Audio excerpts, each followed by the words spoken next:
zungumza na mtoto anayeona video hii na anatamani kuwa askari polisi, unalipi la kumwambia?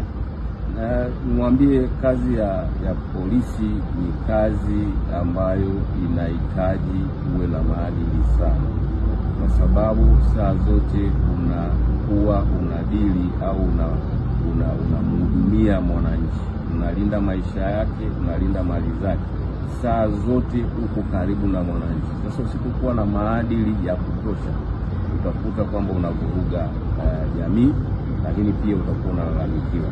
Kwa hiyo kama unatamani kuwa askari polisi, basi anza kujengea maadili yaliyo mazuri, kwa sababu ukiwa na maadili mazuri utaweza kufanya hiyo kazi kwa kiwango kikubwa na utapata ushirikiano mkubwa sana kutoka kwa wananchi na utaifurahia hiyo kazi.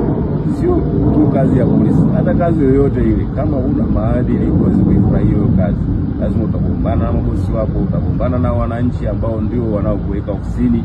Kwa hiyo maadili ndio kitu kikubwa. Ukishakuwa na maadili, kwanza utakuwa na hofu ya Mwenyezi Mungu, utakuwa na utu kwa kumpenda binadamu wenzako, jirani yako unafanya naye kazi. Lakini ukishakuwa na maadili, utafuata sheria, utatimiza